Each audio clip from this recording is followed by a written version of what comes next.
Nice muscles, Tyler, dude.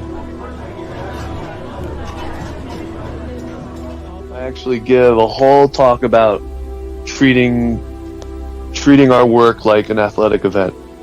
And when you see it that way, doesn't mean you don't have fun. And I mean, having a shift drink and hanging with the people you just did battle with should never be taken away.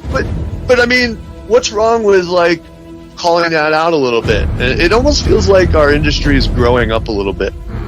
And I know it's easy to hold on to what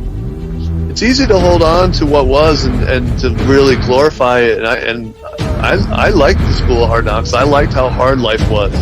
I felt like I was doing something not a lot of people could handle, but it doesn't mean it needs to be the norm. And I think that to have that stuff challenged, I don't think is that awful. I admit I don't look like the athlete of the day supposed to look. My belly's just a little big, my hand is just a little big, but brother, I am bad and they know I'm bad. And there were two bad people. One was John Wayne and he's dead, brother, and the other one's right here. Shut the fuck up for 30 seconds, you might learn something. Welcome to Plum Foods Live, #1 live digital audio industry show for chefs by chefs. Hosted by multi-time Food Network winner and award-winning chef, Chef Plum, and culinary veteran and star of the Food Saver commercial, Chef Jeff. So wrap, date, and rotate because the boys are about to set your Nissan flaws. Here are the Good Brothers.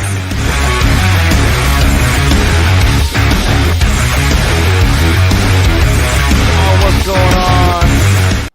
Well, welcome to Plum Love Foods Live. It's your boy Chef Plum with no background music for some reason because it's so far to scroll down and turn up. There we go. That's much better. And, of course, I'm joined, as always, by the one and only Chef Jeffy. Woo! And, of course, Chef Dan are with me as well. What up, what up?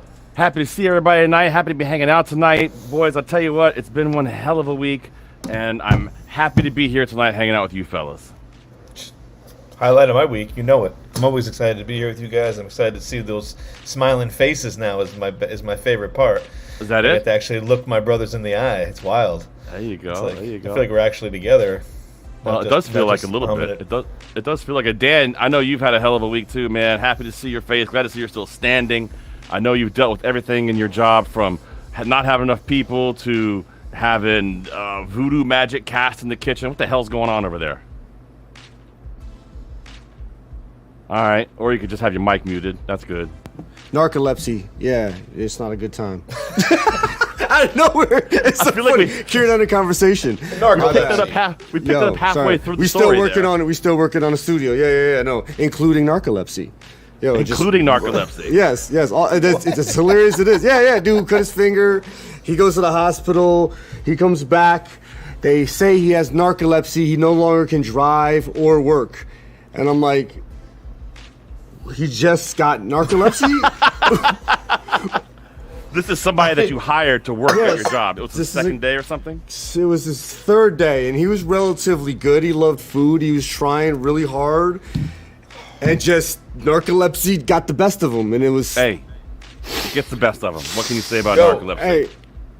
That's like sleeping, right? You fall asleep. Right. Yeah, you fall asleep. Yeah, so he could fall asleep and fall in the deep fryer. So he just like cut his finger, like he nodded out and cut his hand, or like. So it had nothing to do with it. Apparently, while he was getting stitched up, he passed out, and when he woke up, they said, "What happened?" He goes, "I don't know. I passed out." And they go, "Oh my God, have you ever passed out before?" He goes, "Yeah, every now and then I'll pass out. It must be narcolepsy." They were like, "Oh my God, you have narcolepsy?" And he's like, "Yeah." And they were like, "Oh, you can't drive, you can't work." And he's like, but they didn't put anything into account that this man was overweight. He just busted his blood. He hadn't eaten anything all day. He hadn't really drunk anything. It was like midway through his shift. He's just working through. Well, and we actually have a video clip of when he came back to work to see Dan and tell him all this stuff and Dan's reaction. You can act like a man. What's the matter with you? Yo, I'm looking at this guy like, what are you saying to me? Narcolepsy. When he got back, Dan, we also have a video of when Dan first found out. It was pretty crazy. He was very upset about it. This ain't happening, man. This can't be happening, man. This isn't happening. I was already down too, man. I'm already down too. I'm trying to restock the shelves with some I feel good bad help. for you, buddy. I feel And bad it's just for you. like the are voodoo you gonna do? guys left. It's crazy. It's crazy. I don't know, man. I've never heard that before. I've been in the kitchen a long time, Plum. I don't know about you, but I've never heard. No one's ever came home with the narcolepsy excuse. They can't say I've it. heard all sorts of stuff. I've never been hit with the narcolepsy. It's a new Good one job, for me, Dan. too. Hey, Dan. Good job. Come on. Good Dan. job, Dan. All Way right, to be you a found first something here on new, the buddy. show. You know Found what? something new.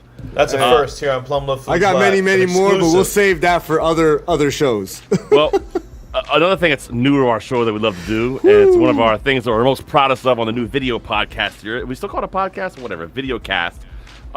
We're up there with all the other ones. You see all the greats have it. You think about CNN, you think about Fox News, you think about all these news channels have this, the MSNBC, all of them have it. Even your local TV channel has it. Now, your friends here at Plum Love Foods Live, we have it too. Ladies and gentlemen, it? I present to you. Shit. What could it be? I present to you the Whoa! ticker. The ticker. Way to go. Oh, yeah! There it is. Listen, gotta have a ticker down there. And the one thing that's going to be on there, you'll see too, as we talked about last week. My episode with Jacques Pepin on season came out. Highly, highly, highly recommended. I was very proud of that episode. It was really fun the way it came out. It's a different type of So interview than fun. what you're used to. Jeffy, you listened to it, didn't you? I loved it. It's so fun. There's like this whole behind the scenes part that I think everyone's really going to enjoy. It's just, it was a great episode. And of course, I mean, because you're my buddy, I just felt like I was there with you. I was like, Oh, thanks, man. really getting all the feels, and it was, you talked about some cool shit that I didn't know. I've heard a lot of stories about him, and like, you guys got into some cool stuff. So that's, congratulations. My favorite I'm sure part it feels was great. It feels amazing. My favorite part was telling the Julia Child story, and he goes, "Yeah, Julia definitely liked you. You're a big guy. She liked big guys. She loved big, strong men." I like him your size. Jesus. Hey, we got a great program tonight, you guys. It's St. Patrick's Day tomorrow. Everyone's excited about this, or maybe listening to the podcast right now, or maybe watching this tomorrow. Happy St. Patrick's Day if you are. We had to think of something great to do tonight, and I'll tell you what, you guys have all heard me talk about this wonderful beverage right here. All the time. Nectar of the Gods right here. Ladies and gentlemen, Oh, Jess is blurred out. joining us here in a few minutes is going to be Michael Reardon. He's an ambassador for Guinness. He knows all about Guinness. Can't wait for you guys to hear him. We had him on seasons last year. He's a great human being. Can't wait to have him join us here in just a couple of minutes. And fun. boys, I mean, it's no bullshit. You guys can tell him when he gets on the show. I live off this stuff. It's the truth. The nectar. Nectar of the Gods. That's right. Well, listen, another fun thing coming up here, guys, in just a few weeks. April 4th. That's right. April 4th. Coming up here, we're going to be going to a fun event. The boys are going to be here. It's Whiskey Union happening at Mohegan Sun, not MoheganSun.com, but that's where you can find information about it. Whiskey Union is a great event. Dan and I went last year, recorded some audio from this event. It's all these wonderful different whiskeys there. We're going to talk to people, get some great interviews. Dan, what a fun time we had last year at Whiskey Union. Yo, it was a great time. I can't wait to go again. It's April 7th and 8th. It's an awesome occasion. They're all the people we met, all the vibes, all the good times. It was happening. It was straight up. I loved it. Yeah, I can't wait either. It's going to be fun. Jeffy's going to come with us this time too. So excited. You guys got the greatest drop in Plum Love Foods history from that event. Tasting whiskey? The greatest drop. Really the greatest drop. Oh, yeah, true that. Some Heineken Well, let's see if we can hear it. Let's see if we can hear it. It's Jose from Heineken. Let's see if we can hear it. Hold on. So our boy Jose. I can't hear it right now. I'll have to do some adjusting. It's all good. It's on the other computer. I'm hoping we get more of those. I'm hoping we have, just some memorable times, man. We're gonna have some fun, drink whiskey, hang out with some people, be in Mohegan Sun. I mean, what else could you ask for? It's gonna be rad. And we'll see some of our friends too, which I'm excited about. We're gonna hang out with Lauren from Mohegan Sun. We're gonna talk to all the people over there. We love them. They treat us so great. It's gonna be fun to be there, not from a food festival standpoint, but from a hangout festival standpoint, where we're not making 5,000 bites. Dude, Yeah. I'm thrilled. I'm thrilled to be there. Last time, it was fun. It was fun. We did it. We threw down. We handled our business. We made lots of friends. It made this a lot easier to go to. So I'm whatever. I'm happy. It was whatever. Now we doing this shit. I'm ready. It's all to rock. about building. Is what it's doing. Yeah, it's beautiful. Yeah, I love man. it. Yeah. I love Well, it. I was holding off till I finished my beer. Oh.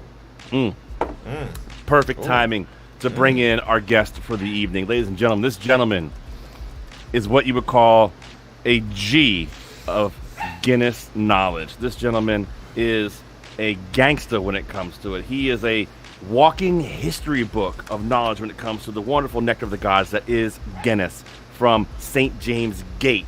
That's what the name of the place is, I think, where they brew it. I might have messed that up. That's okay. That's on me. It's not on him. Ladies and gentlemen, please welcome to the program a stud of a human being, ambassador for Guinness, and a cicerone. Ladies and gentlemen, please welcome Michael Reardon to the program. Hey! Yeah! Give it up! Hello, sir. What's up, brother? How are you? A G of Guinness. I like that. You see what I did there? You see what I did there? Yeah, and you were correct. It is St. James's Gate, so no need to apologize. Well, I was like, it said St. James, but that's like where it's made. Is that where it's made, or is that just part of where it's made? Well, yeah, it's technically part of the city. So Dublin evolved out of what was initially a Viking fort. So it ended up being a walled city, and St. James's Gate was the gate where like the merchants and traders could come into the city. And then eventually, after Arthur Guinness settles there in 1759, where his brewery becomes like the brewing and distilling district of the city. Wow. That's cool, man. I'll tell you what. So I got to tell you before we get into it, and we're going to get deep into it, but I got to tell you something. Okay. So, Michael, I've been on, last time you and I talked was via Zoom on the season show on NPR. And I was pushing about 300 pounds, all right? I was getting a little large, Listen, still, I mean, Twisted Steel, sex appeal, what are we talking about here? Yeah, However, great. Thank you, buddy. I saw myself on television. I saw myself on television, and I saw that I was a mess. So I started a workout program for myself. But the problem is that I really like beer. Like, it's my thing. I get off work, I want to have a drink. I want, Every time.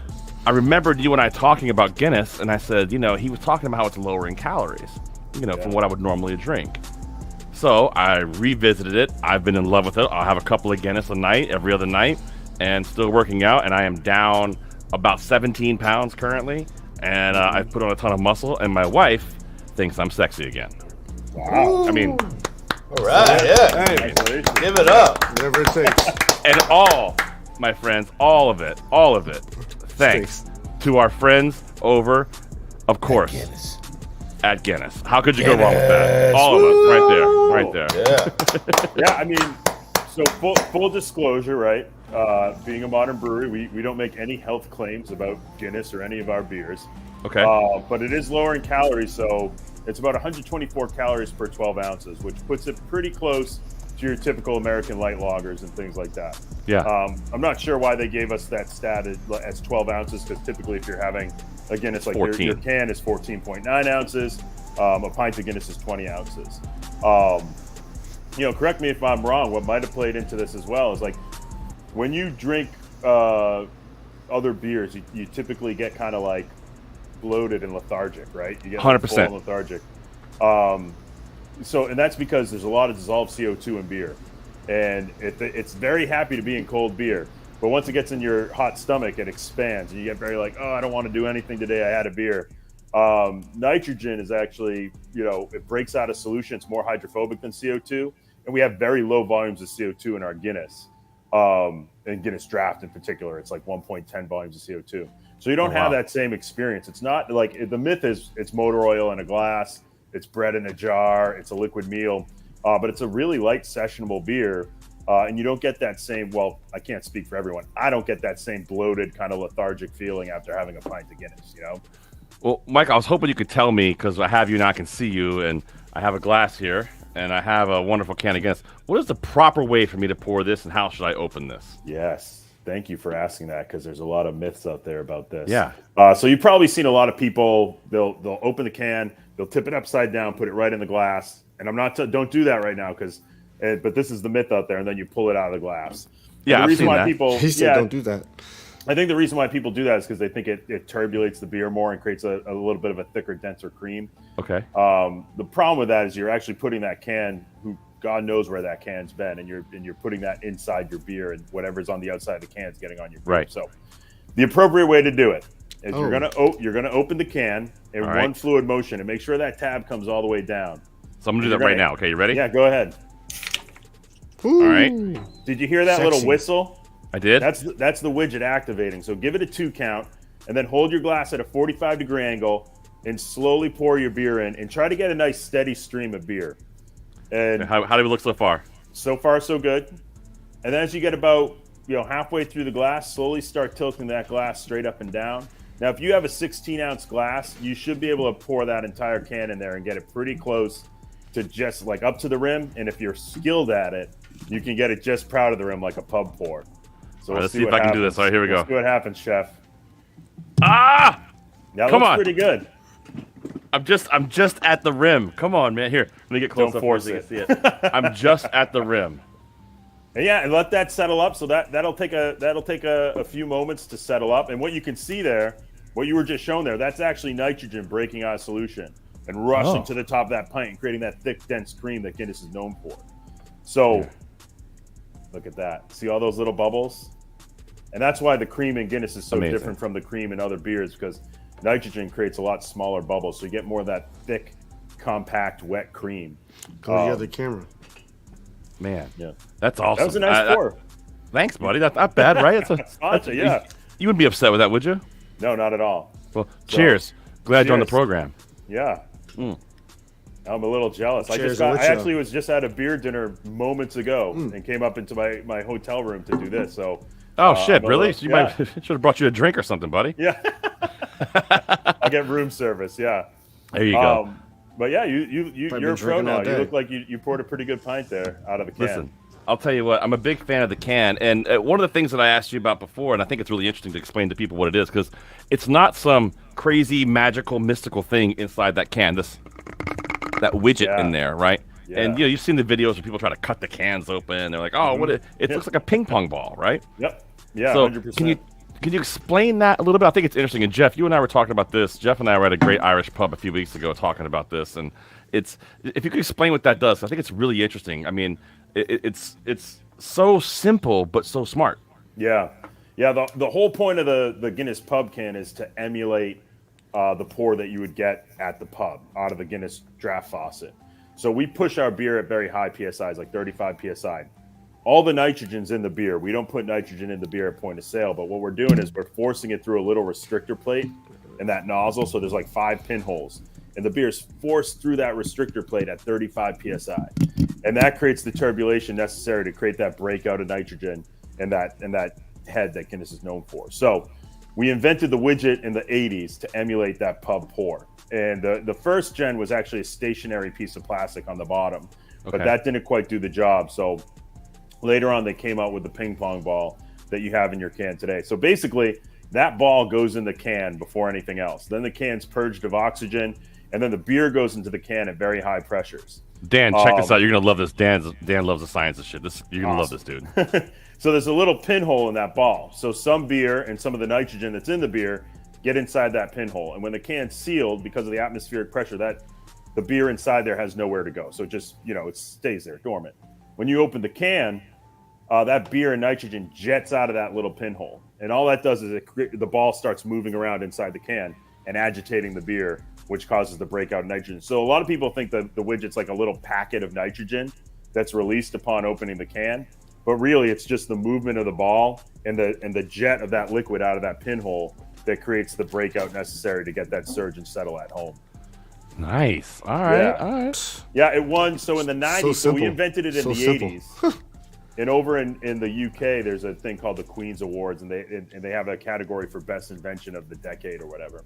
So in the 90s, the widget was nominated for best invention of the decade, and it won. And it actually went up against the internet. So it beat what? People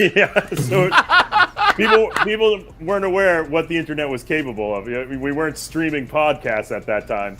But yeah, it went up against the internet and it beat the internet. It went up against the internet. That's hysterical, man. It went up against the internet. So I want to show you one of the comments here that we're getting on the show here. If I can get the show up here. Look, it's from Dave Bortnam, our good brother. He says, "Hell yeah, the Guinness diet." He's way into it. He thinks it's a great idea. So, and he also threw up in there something about the nitro is what's up. So I think it makes a big difference. Nitrogen is the game changer. So Guinness Draft is the first nitro beer in the world.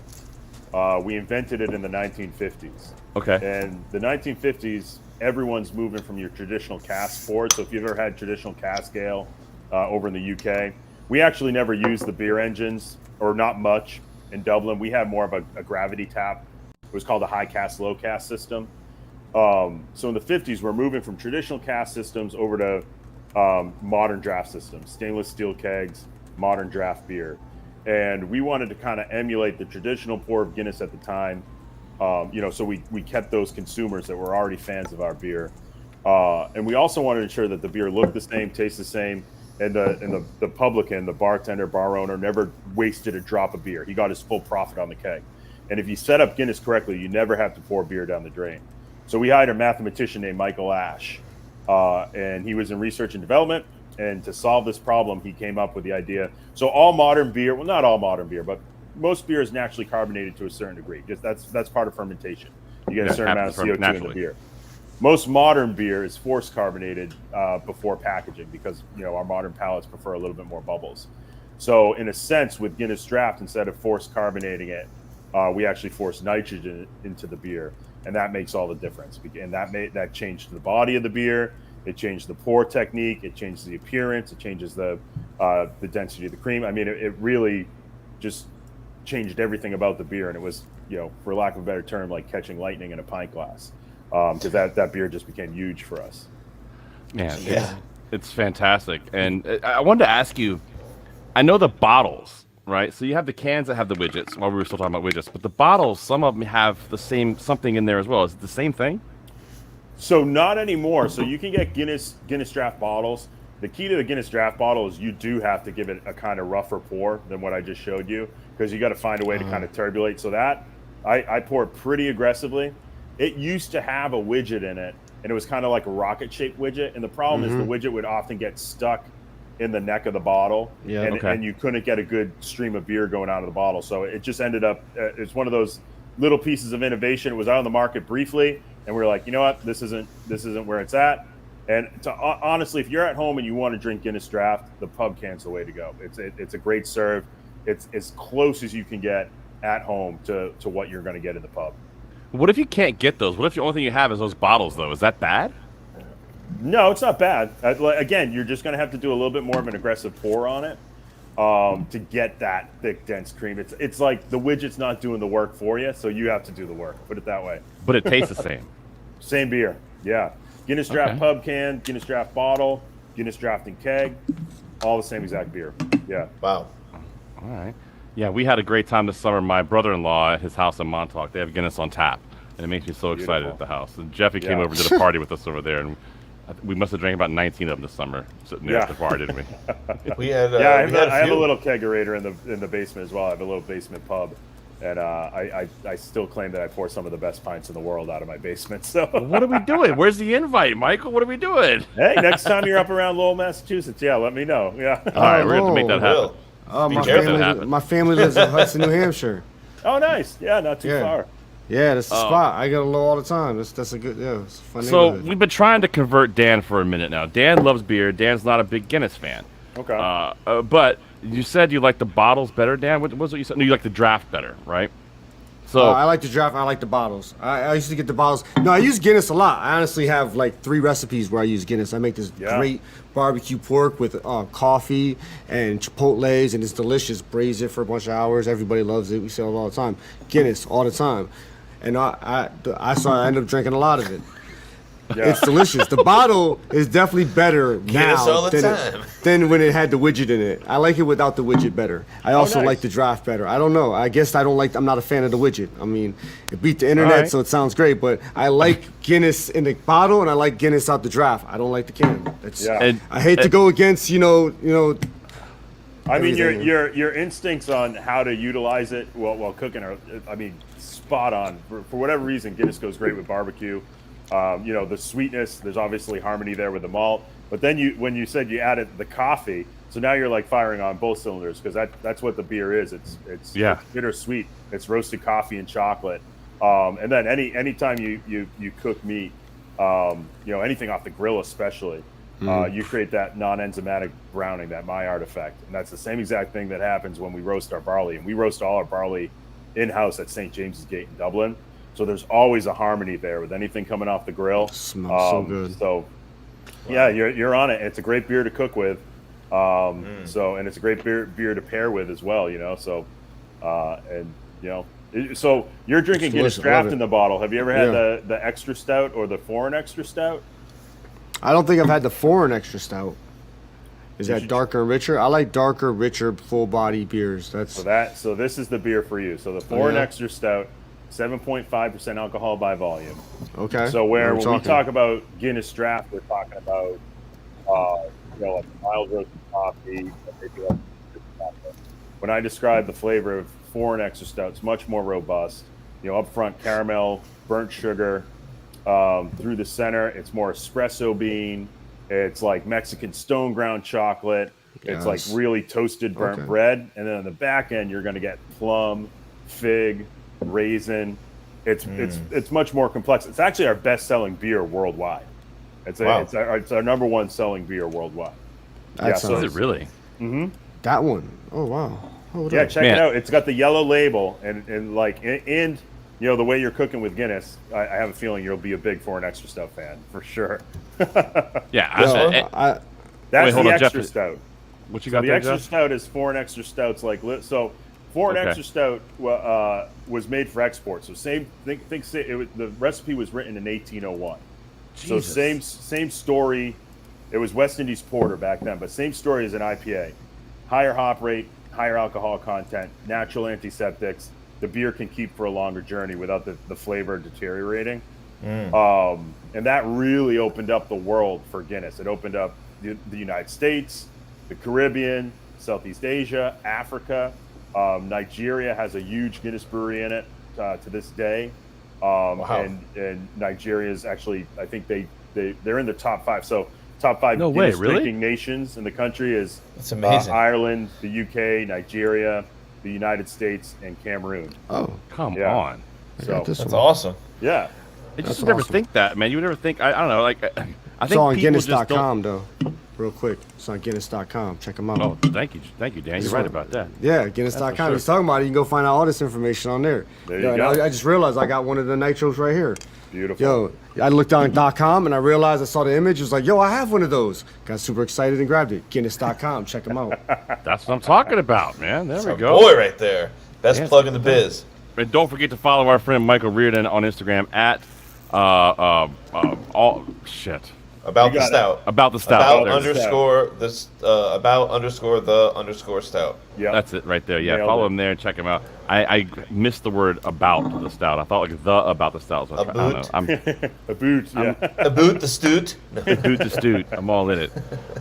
Michael, so you actually come from the restaurant industry, man. You spent some time working in the industry, you know, and then kind of you said yourself in a past interview I've heard where you're like, listen.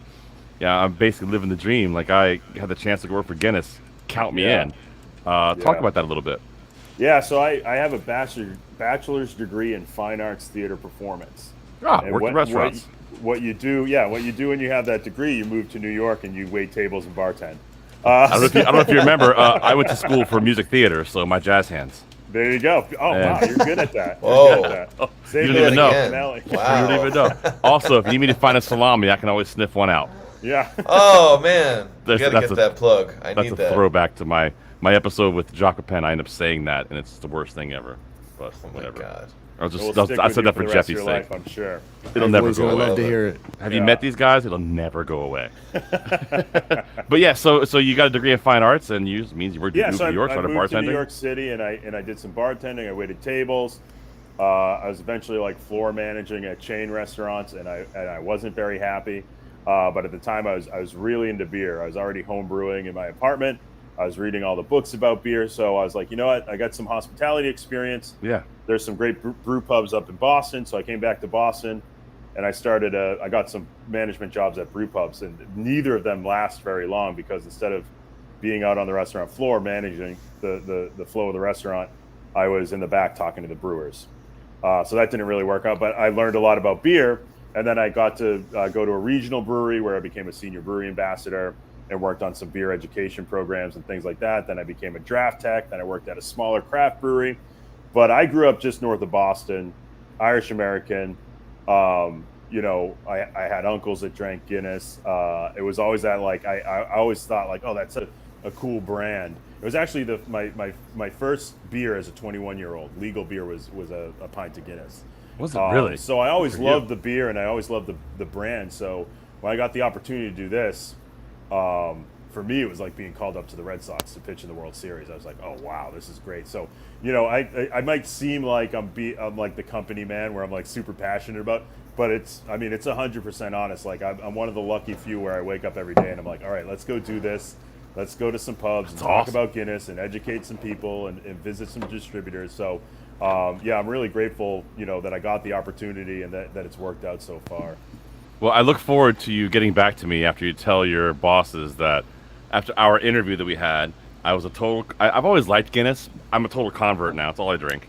Beautiful. And you also need to tell them that there's the workout program that Chef Plum is losing weight while drinking Guinness and going to the gym. Cheers, by the way. Responsibly. Drinking responsibly, by the way. Drinking responsibly. And look how svelte and cut this guy is. Don't make me flex on him, Jeffy. Don't make me flex on him. Jocked. Yeah, actually, speaking of drinking responsibly, which, we're going to St. Patrick's Day, so everybody out there, make sure Wait a minute. Pause that, Michael. I got to show you something. Sorry, pause that. Come on. Oh! No. Oh! No. Come on. You were close, beautiful. Jeff. You were close. It's spilled on the computer. Even better. At least the computer didn't shut off. Oh, nice.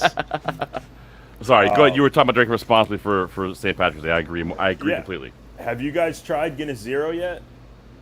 What's that? So Okay. Guinness Zero is our new non-alcoholic Guinness Draft. It comes in the same can with a widget. Wow. It is Guinness Draft. So we brew Guinness Draft, and then through a proprietary cold filtration system, we pull the alcohol out. When you do that, you do lose a little bit of density in the beer. So we add in a little bit of sugar to get that density back. It pours exactly like Guinness Draft Stout. Looks exactly like Guinness Draft Stout. Your first sip of it, it's a little sweet. And then the third, which you're not a fan of. Well, it's a little like when you've had as much Guinness over time as I have, but that second, third, fourth sip, you're drinking Guinness Draft. It's nearly identical. Wow. It's really like it's one of the best non-alcs out there, and it's been huge for us. And it's a great it's a great way, like if you're the designated driver. Or whatever it might be, if you want to hang out with friends and not drink but still have, because a lot of being at the pub is just having that pint as a activator, like a gesture thing, So it's a great beer. I really recommend you guys try it out, and you might get fooled by it even. It's that wow. good. It's that close. I bet cooking with that would be great. I bet cooking with that would be fantastic because no alcohol. The alcohol sometimes can leave things a little more bitter. And it's already something like, when you reduce Guinness, it kind of be a little bitter. So like a little bit of sugar into that, that sounds like it would be great, to with use that hops instead and alcohol, if you reduce it too much, you're right, it gets too astringent and too bitter. So I never even thought about that. Thanks for the heads up, Jeff. That's actually a great idea. Well, actually, because because there's no alcohol in it, you can use it right as a sauce. You don't have to even worry about cooking it. Like a lot of times you're trying to cook out that alcohol, but you don't even need to worry about that. So you can use it based on itself, and it can even become a base. So there's a lot of things you can do with it. And that's why I came on here. This is amazing. Listen, I'm telling you, we should talk. We could do something cool. I got these guys. Look, these two gentlemen right here, two of my closest compadres in the world. We'll be together the rest of our lives. I love them dearly.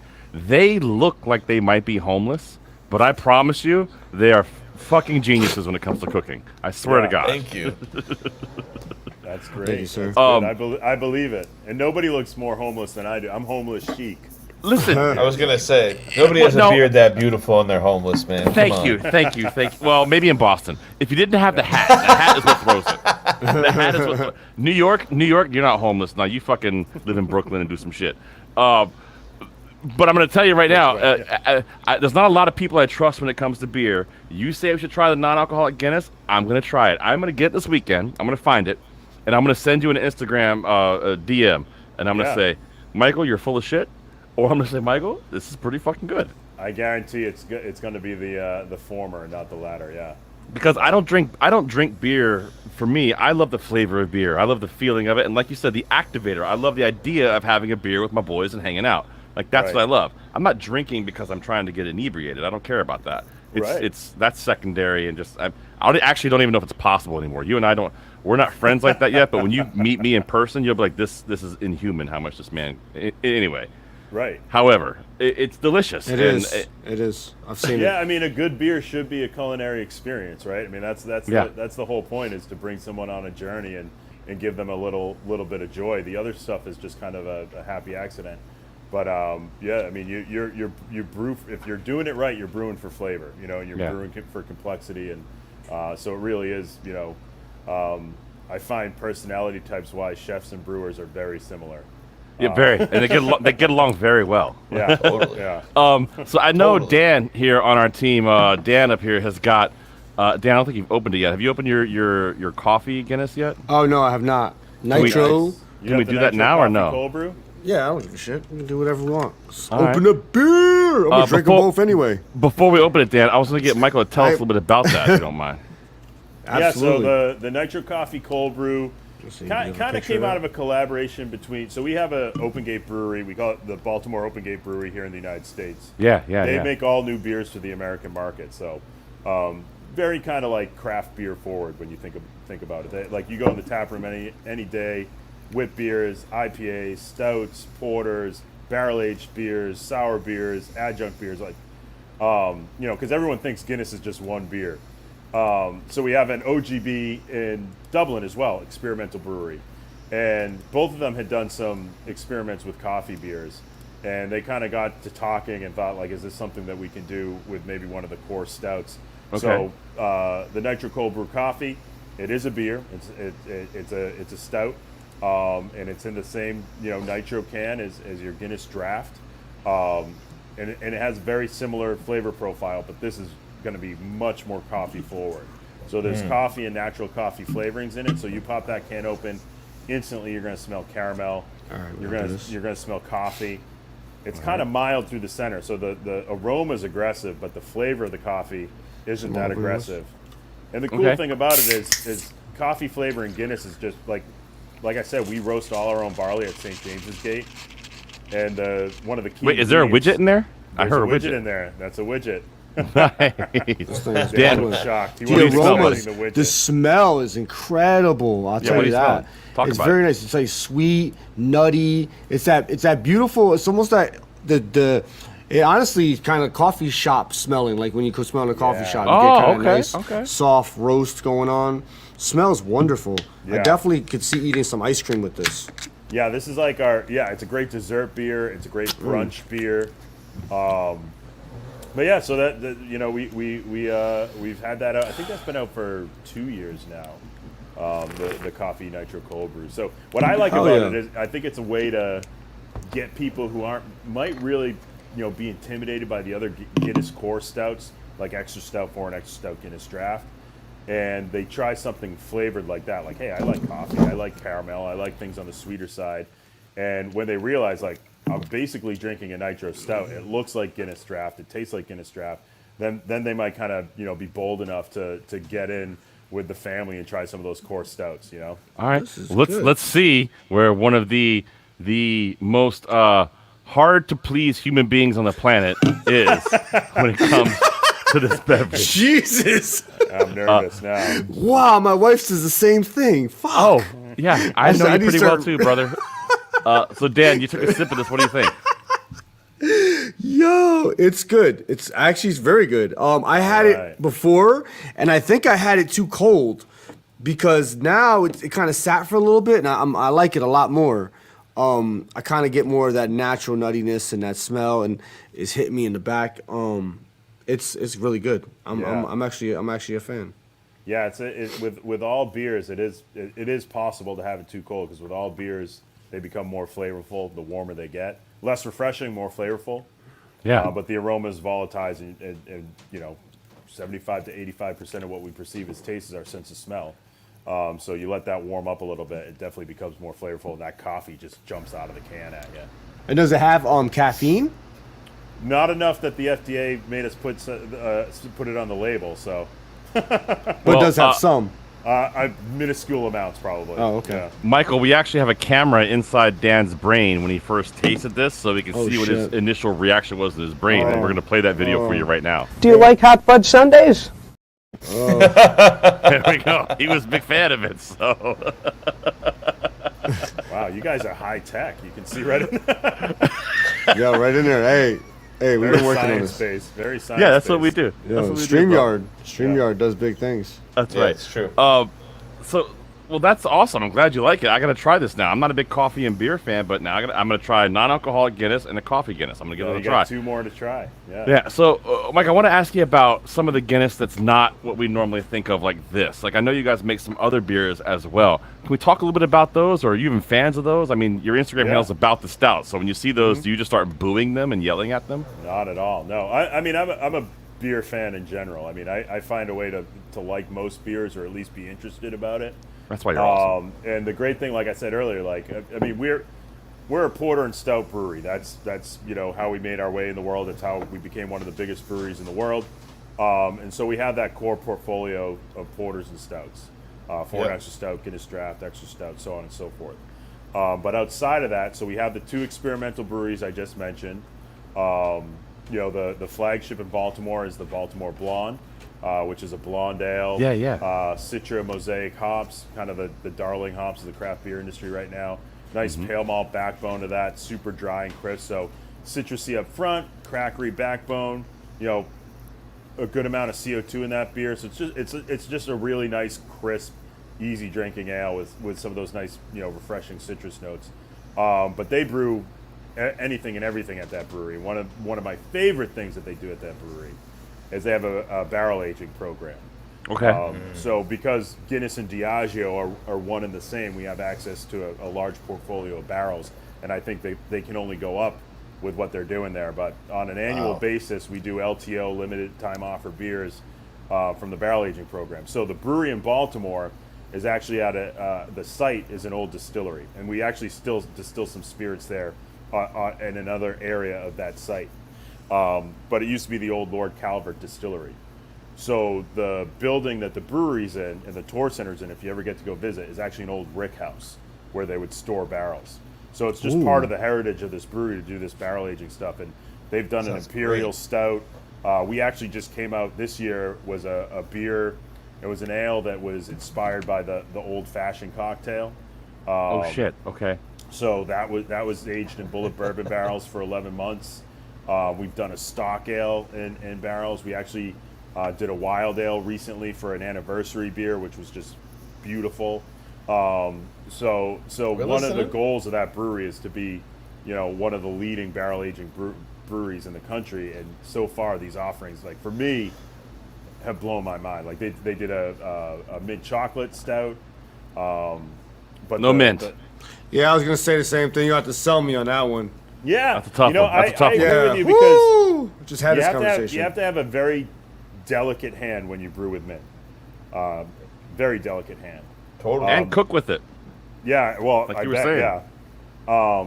But the great thing about this is that being in the barrel for that period of time and the vanilla notes that you get from a bourbon barrel kind of rounded out the harshness that you typically get out of mint.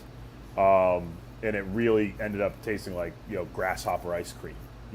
Like chocolate chip mint ice cream. Is that a good thing though, Michael? I don't know, man. So I think it's a good thing. It sounds like a really good thing. Yeah, look at Jess over there like, yeah, buddy. Yo, I'm down with mint chocolate chip. Listen. These guys say it tastes like toothpaste, but they're all fucked up. I don't want my dessert to be brushing my teeth, man. It's just not, I don't want the crest. Like, oh, it's delicious. Bro, It's if you're cheesecake, brushing it's your like teeth crest. with ice cream, we have bigger problems. Yeah, I completely understand. Well, Like, that's before the Guinness. That's before the Guinness. Now that's before the workout and the diet and all that. Yeah. I'm a traditionalist when it comes to beer. I actually prefer beers that are just the 4 main ingredients. And I think when you look to see like the skill of a brewer, you want to go for their simplest beer. You want to go for their Irish dry stout, or their Pilsner, or their Helles, or their Saison, because that's really where you're going to know if they know how to deal with the ingredients and make them.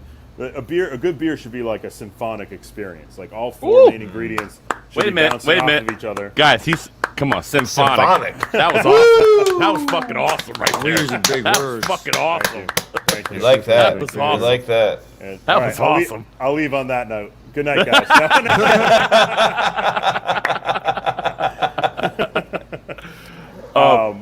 But yeah, that's what you look for. But with that being said, I mean, craft beer is pushed like any other art or anything. You know, you got to push the limits and you got to experience. So you have a lot of great beers out there that are experimenting with all sorts of adjuncts, additional ingredients. So when I say adjuncts, I mean like additional ingredients out of the 4 main ingredients of beer.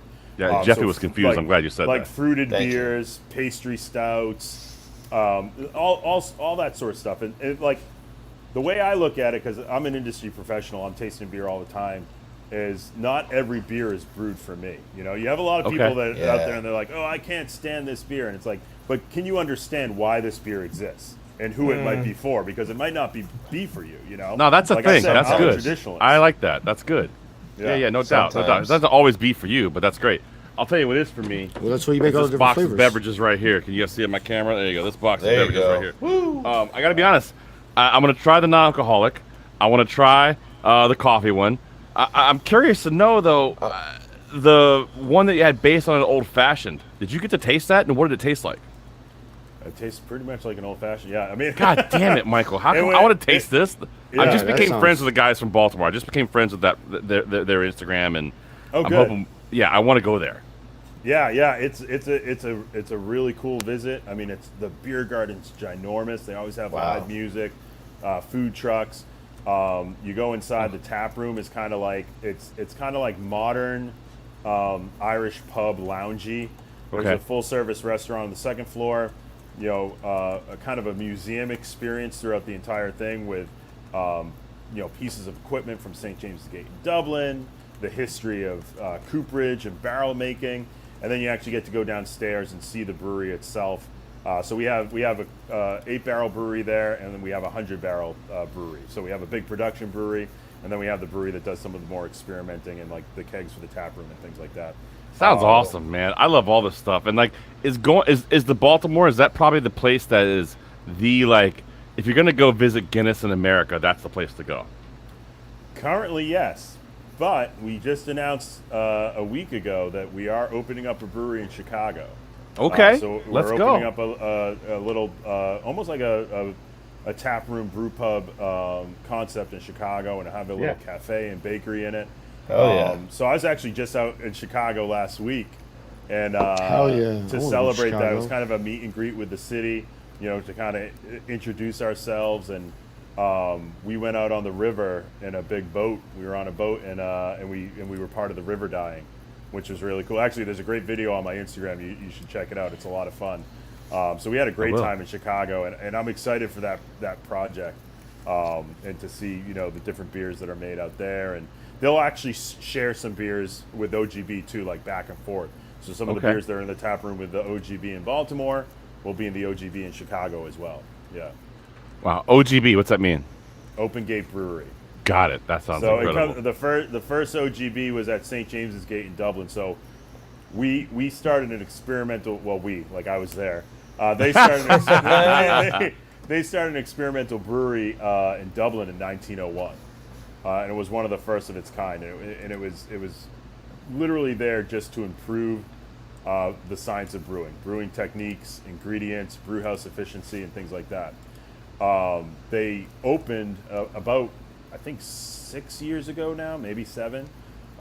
They opened the doors to that brewery, and they made it a consumer experience, so visitors can go there, several times a week. I think they're open usually 3 days a week, and it's all new beers. So it's not the core stouts; it's all new beers for a new audience. And they experiment. Their slogan for all the Open Gate breweries is whatever you can dream up, you can brew up. So they really have no restrictions on what they can do in the beer. Let's do some pairings with those. Let's do some pop-up food, man. Let's do that. Let me know. Yeah, I love that. Oh man, I think it's a great idea, man. I really do. I have so many questions about Guinness. I could talk to you all day long, and I've been running my mouth enough. I know the boys want to talk to you a little bit too. Jeffy, I know you've kind of had a resurgence of Guinness yourself from you and I hanging out and doing some things on the live tip, man. You got something for Michael? You can tell him. Well, yeah, and actually, just the Guinness resurgence started at Mohegan Sun this year. The people who were pushing the Guinness there at the Mohegan Sun Food and Wine Festival 2023. And by the way, Michael, next year's Mohegan Sun Food and Wine Fest is one of the biggest fests on the East Coast. You Yeah, need to I've be been to it there, a few and I'm times. going to do whatever I can to make sure you're there. You need to be there. Good. I before the pandemic, I was there a few times. I actually went there a few times, and like you could have probably found me in Lansdowne Pub. That's where we did We were this there. show live from Lansdowne. Oh, great. Oh, cool. They're great Oh yeah, people. you would have loved it. Yeah. Yep. We had a blast. Yeah, next So, time you gotta be there. Yeah. So anyway, I was there, and I actually had that coffee. I thought it was just a coffee. I didn't realize it was a beer. I drank 4 of them, and then I was like, Of course you did, Jeffy. because I was trying to wake up. I was tired. We there's were no like caffeine partying the in night this. before a little bit, and I had to like do stuff. And I said to the people there, I was like, "Ooh, coffee!" I'm like, "Can I get a few of these?" They were like, "Go for it!" And I took it back to my our place, and I'm like drinking. I'm like, "Oh man," trying to wake up, and it worked. You got to read the label, Jeffy. Yeah, I know. I did after the 3rd one, and then they were just so good. I was like, whatever. I'm having a great time. This You is didn't share delicious. any of this with me. I'd love to have had one of those. I was on stage, for God's sakes. I could have used. Well, you a were on little the bit. other side, man. I was hawking hush puppies, man. Things were happening. Things are moving so fast. These are true Me stories. and Dan were running. We were running Yeah, and we were gunning. hustling. Yeah. Yo, things were We live. couldn't all go. the We way couldn't live. get out. Like we couldn't get out and really sample anything. So we were behind the stage. You see people and Guinness caught our eye. I can't lie. Both of us on separate occasions. It wasn't even like we were together. We both went on Dan, separate wait a minute. I need you to occasions. hold that thought. I got to show Right. Michael this one. Okay, come on. Here we go. Come on. There's a guy Come who's on. showing Moving this. it to us. It was Hold on. nice and proud of the rim, Ooh. but you got. So what you Yeah. see there, we call the Queen's tears when the foam starts dripping over the You side. damn right it is. But you were proud of the rim. It was good. Wow. It was good. I was up I there. love that. Yeah. Sorry, Is that a Dan. good Continue. thing? The reason why, Dan, is I realized what I just done there, so I wanted to show Michael that. But finish the story, Dan. Sorry. You already know. I don't know where the hell I even am. Oh, Michael. love So, like I said, I've running my mouth. Jeffy, talk a little bit more about your kind of, because like I said, it's been like a Yeah, resurgence. so anyway, I had a for Guinness. resurgence there. I drank that coffee Guinness, and then I had a couple other Guinness. We were at Lansdowne. We had actually, I didn't drink any Guinness, but I wanted to drink Guinness that night. I got poisoned at another restaurant. It was He had terrible. sour tummy. Yeah, it was awful. But anyway, I carried Always. on. I don't want to hear it. I rallied. Yeah. But yeah, did. we handled You it. did. back We to do. Guinness. It Woo, was running back and forth. Oh, Yeah, sorry, I know. sorry, It was sorry. pretty intense. PTSD kicking in. My bad. Yeah, Sorry. sorry, Give me sorry. a minute. Woo! And I'm kind of with Plum on the sense that my favorite part about Guinness is I never feel heavy after drinking them. Yeah. I never feel like, oh God, I can't lay down. I can't if I have a few other beers, I almost always feel like Yeah. bloated and can't sleep because Yeah. I'm like rolling around on a balloon because of my my old spare tire that fills with carbon, I guess. Well, we were we were doing Fox Business one Friday morning or Thursday morning, Michael, and like I went to Jeffy Lab's apartment in the city, so we stayed there, and it's a beautiful Irish bar across the street. What's their name, Jeffy? Shout 'em out. Peter McManus. Peter right? McManus, one of the oldest Peter Irish bars McManus. in New York City. Yeah. Went over there. If you're ever in New we York drank City, a- look me up. We'll go there. It's right across the All street from my right, apartment. all Yeah, right. great Blast. spot, man. And we had several Guinness, and it was like no one felt terrible. It was awesome, and it's just one of those things where, for me, it's almost like that.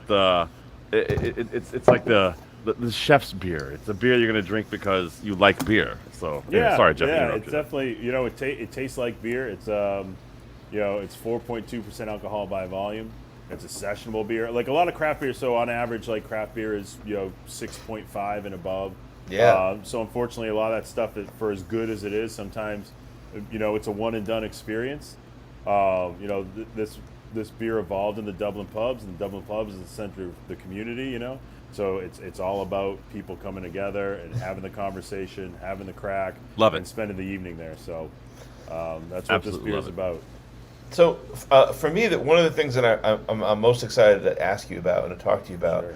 is mixing Guinness in cocktails. I read that in some of the stuff that you do, and I was just like blown away. Like, 'cause I never think to put beers or stouts or anything else other than I'm like kind of a purist, Yeah. But I'm just fascinated. Like, what are some of the things you guys do? Like, what are what kind of suggestions do you have in that realm? I would just want to hear like how would you go about it? Like as somebody a good wanting, like question, myself, Jeff. wanting to do it. Yeah, no, great question. So, yeah, beer cocktails are tough because I find most of the time when I'm having a beer cocktail, in my head, I'm thinking I'd rather either have the cocktail or the beer, right? Yeah. So there's a couple different ways that I'd suggest utilizing it. Like it typically, if you're making a beer cocktail and you're just putting like beer in with spirits, it's probably not going to be the best experience.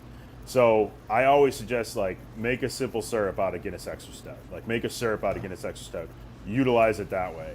What? Yeah. Yeah, Smart. like utilize the foam or the cream. So we actually we had this gentleman. He's great. He works for the Diageo Hospitality partnership. His name's Rasmus Just. He's a spirits expert.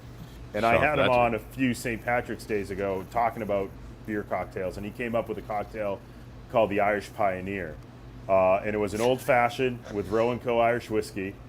We made a simple syrup out of Guinness Extra Stout for the sugar element of the old fashioned. We used mole bitters instead of like an Angostura. So we did mole bitters, and then what we did is we took to top the cocktail off is we took a shot of Guinness Draft into a shaker tin. He took the spring off the Hawthorne strainer, put it in the shaker tin, and closed that off and just kind of dry shook it so the spring really frothed up the Guinness. And basically just layered that Guinness foam over the top of the old fashioned, and that was like, I mean, that for me that was one of the best beer cocktails I've ever had. Holy shit! I want this now. Yeah. Oh man. I might have to write that down. I should have wrote that down. I'm gonna have to go back and listen to that. It's on I'm watching this about 3 it's times. About the stout. Is it? There you go. There you go. Hey, come on. The other one I would suggest, because we're talking about Check 'em coffee, out. is I the forget ticker. who did the original recipe, but there was a recipe called Midnight in Dublin, and it was basically like a Guinness cocktail version of an Irish coffee, like an iced Irish coffee. But that cocktail, the recipe was written before we came out with the nitro cold brew coffee.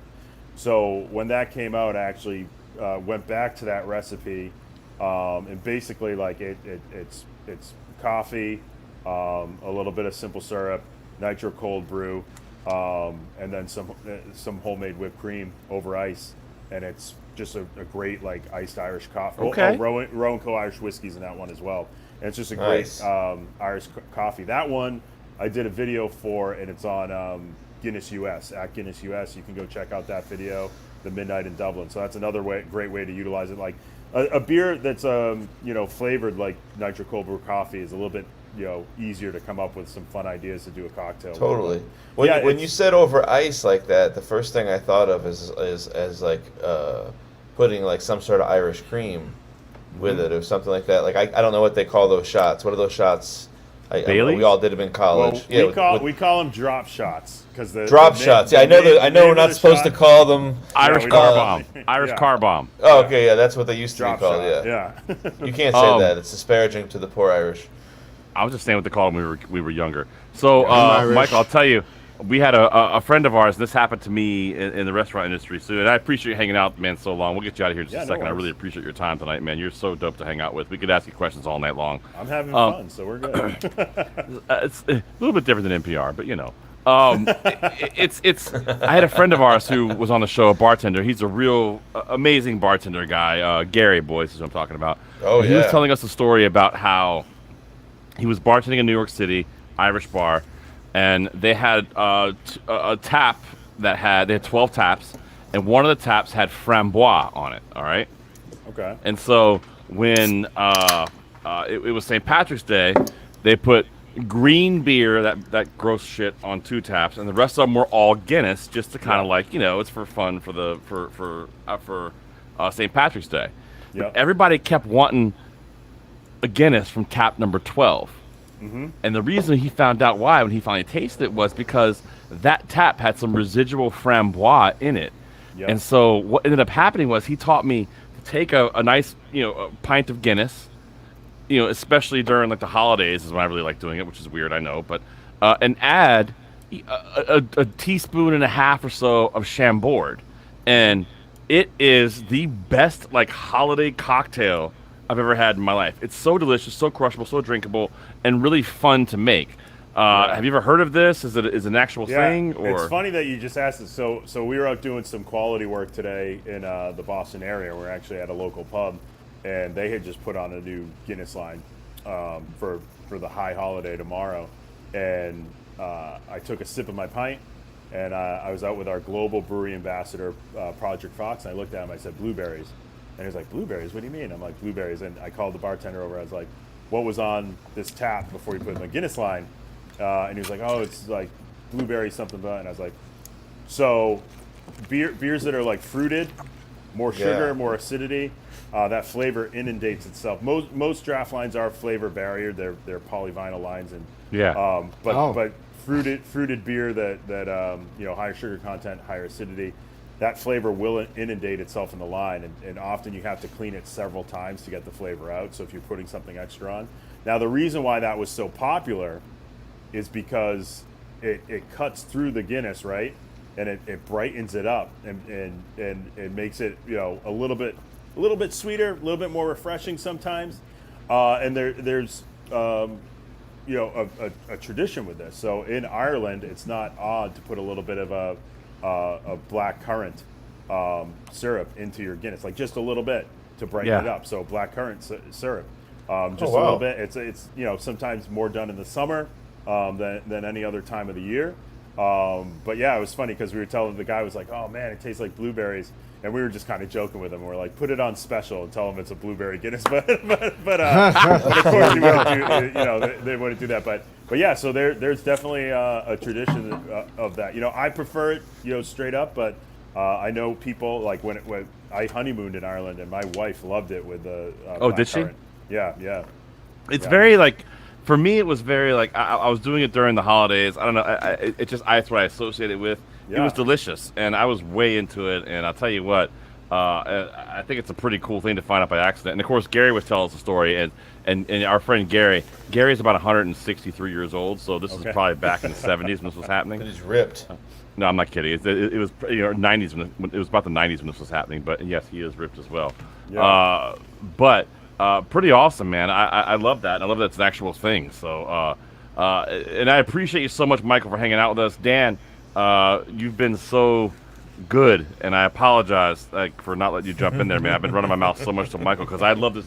I just legit love this beer, and I'm sure you got a couple questions you want to ask the good brother. So jump in. No, I have no questions. Plug my man. Yo, listen, I have no questions. Yo, my man blew me away. This dude, he's on fire. He's hit me with all the gems. Sold me on Guinness. I'm 2 Guinness in. I'm having a good time. I didn't even realize how much I use Guinness for food until now. Like, I honestly use it more than I thought. So, I mean, I've been using Guinness across the board without even knowing it. It's a beautiful thing. And Dan runs one of the best gourmet shops in Connecticut in Fairfield County. Absolutely. Oh, I love Fairfield. All right, next time in Fairfield, I'll have to visit. Where am I going? The pantry. Come through and see it. Hit him on Instagram and tell him you're coming. He's at Chef Dan the Spice Man on Instagram. Let him know you're coming. That's where good food starts. Definitely. He's got some good ass pork chops. Just letting you know. And pork chops is fire. Yo, I have to run something by you. Okay. Is there anything like a beer thalite? Dan had the floor, but you can go. Sorry. Well, I just want to, because I'm trying to pitch you as to be like a beer athlete, like a beer thalite. Like he could do different feats of strength, and then have a Guinness. I can do 0 feats of strength.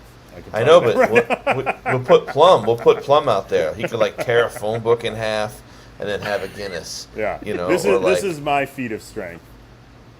That's a 16-ounce curl. We love that. 16-ounce curl. That's no joke, brother. That's no joke. It's Guinness, so it's a 20-ounce curl. So my fault. I apologize. Easy. Don't hurt him, big dog. Getting heavy in there. Michael, we can't thank you enough for taking the time to hang out with us, brother. We appreciate you so much, and hope you want to come back and hang out with us sometime. We're big Guinness fans. You just made Dan a Guinness fan, which we weren't sure. Massive Guinness fans. I literally drink this beer. It's my favorite beer in the world right now, and can't thank you guys enough. Please tell anyone who's left from the Guinness family, if you can, we love the beer. I'll spread the word, and I had a blast. So thank you for having us on. And we would love to do pairings. Like if you guys ever want to do some sort of fun Guinness dinner, You call the Good Brothers. We're in there. We'd love to be part of it. And we can bring other chefs with us. We have a whole network of awesome friends that love us and love Guinness. So the email's coming because that's my favorite part of my job is running beer dinners and pairings and things like that. So let's make some dope shit happen, my friend. Let's make it happen, Daddy. You are awesome. You're a fucking stud. We appreciate you coming on here and hanging out with us, my friend. The beard is absolutely immaculate. Yes. I got to be honest. I'm a little bit jealous of that. I know Jeffy is as well. Mine would be gray if it started coming out. Dan's got a nice beard too. Dan's a little more scraggly. He's a little more homeless looking on it. Though. But it works. Stroking that beard. It works. Nice. It works for him. But Michael, use a nice oil in that. You're the man. We appreciate you, and I love the idea of oysters and Guinness. Let's talk about that. Yeah, that's one of my loves is oysters and Guinness. So we will Let's talk about fucking that. go. Let's make it happen, ladies and gentlemen. Throwing it out there. Beer ambassador Cicerone, the one, the only Michael Reardon. Thank you so much, brother. Thank you, brother. That guy is fucking awesome. I really love that conversation so much. How good is that, dude? How awesome was that? That was amazing. That was amazing. Great, dude. We learned a lot from that dude. And I'll tell you what, right now, I love any opportunity to talk about Guinness and talk about the journey, but more importantly, having someone as smart as him to come on with us and tell us all about this stuff is incredible. Dude, the fact that you sniffed out that salami the way you did. What are you talking about now? That's not what we're talking about. He showed me how to pour a perfect beer. Oh, I'm sorry. I misheard you. God damn it, Jeff. Let me tell you something right now. The bottom line is this. We learned how to pour the perfect Guinness right in there. Is that what we learned? You did. Yo, by the third Guinness, it was... actually, your first one might have been the best. I got to be honest. It was like... It was really Let me be honest. nice. I feel like no matter what I'm going to do right now, both of you just look at me and say this. So you get nothing. You lose. Good day, sir. Yeah, fucking win? right. I can't fucking win right now. Come on. That's Sorry, not man. true. You're our favorite person. Big shout out to everybody watching the show live with us right now. We appreciate you guys. Shout out to everybody watching the show tomorrow. We appreciate you on YouTube. Shout out to YouTube. Shout out to Twitter. Shout out to fucking our friends over at Facebook for checking the program out. Happy St. Patrick's Day. Keep it green, folks. Yeah. You know, we didn't talking of St. Patrick's Day with him. Shit, I meant to bring that up to him, but he was great. No, that's all right. Probably good with him. Yeah. You know, great. I don't know. Dude, he was great. There was so much knowledge being dropped. So many different topics, all Guinness. Honestly? And I think... How about the widget beating the internet? Yo, this dude was just throwing little tidbits of like, boom! The widget beat the fucking internet.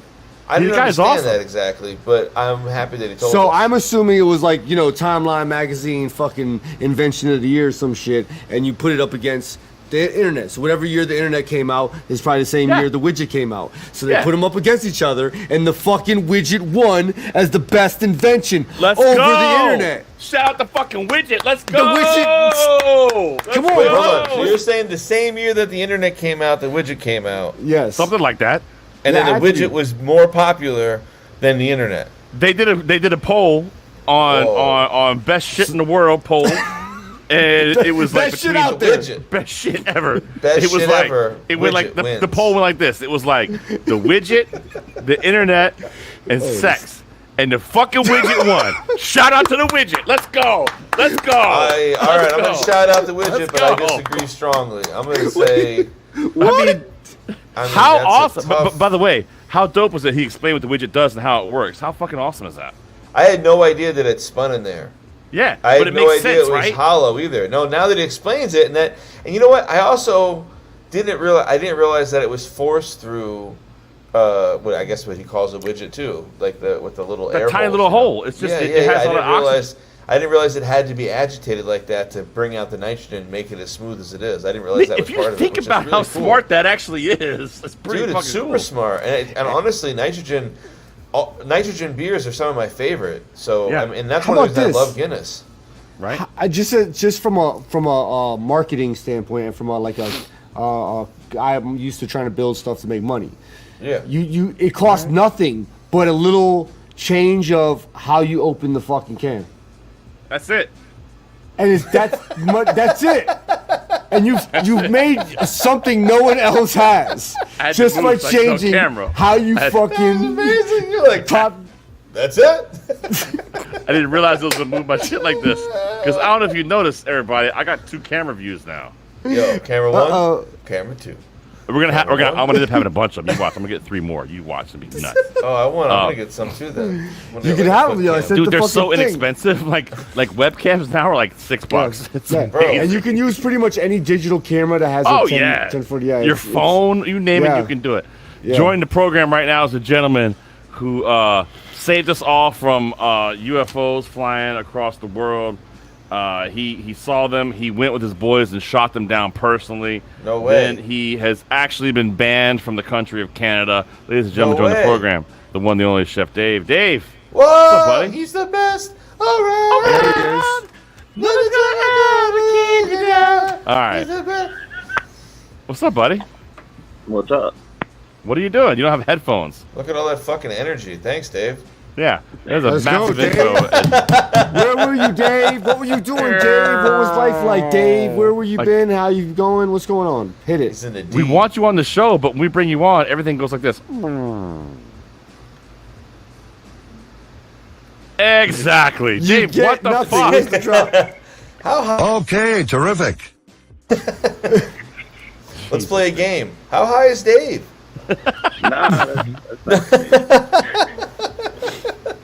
Dave, you just listened to our talk with our friend Michael Reardon from Guinness and get a little lowdown on there. I know you're a Guinness fan yourself. How was that conversation? What'd you learn? It was pretty awesome. I didn't know that the glass bottles don't have the widget anymore, though. 'Cause I'm usually I didn't either. Person. So, but yeah, last time I had a glass bottle, it still had the widget. When I opened this, I was like, where the fuck is the widget? I was like, where's the fucking widget? I was like, did I miss something? So I opened it. I didn't even think about it. I opened it. I was like, I feel like this is missing something. So I came. I was drinking. I was like, oh, this is pretty good. Because normally I'm like, oh, this is all right. But now I was like, oh, this is pretty good because something was different. I actually like it without the widget. So good. You like it without the widget? That's interesting. That's yes. interesting. I don't know. Dave, how's Detroit? It's Detroit, man. I don't really know. What do they call Detroit? Like there's a bunch of names like Motor City, Motown, Hockey Town. Motor City. It's the D. I'm gonna start. I'm gonna change. I want to give Dave a new nickname right now. You guys mind? Go ahead. MCDB. That's MCDB. Motor City Dave Bortnam. Motor City Motor Dave City. Or should we call him MCCD? MCCD. Motor City Chef Dave. How about just MCD? Motor City Dave. Ooh, Jeffy. Jeffy. I like That- Motor City. for that, Remember we used Jeffy, to call you're him gonna- Dr. you- Detroit? Jeffy, you're gonna get the meat. That's what you The get right meat. now. Yeah. Nicely done. Slap that Nicely meat, fucking daddy. done. Nicely done. Oof. And whenever I see Dave, I think about basting. So there you go. Ooh, I basted that comment. Right. Like that. That's nice. Hey, everybody, don't forget Whiskey Union is coming up here real soon. Hell yeah, we're gonna Dan, be what's there. the dates for Whiskey Union? April 7th and 8th. Mohegan Sun. Yo, catch your boys there live. MoheganSun.com. Plum Love Foods at Sun Whiskey Union, We're gonna be there. interviewing the important people. We're going to be there. We're looking forward to it. We're going to interview people, hang out, talk, taste some great whiskeys, talking to great makers, because there's a lot of great makers there.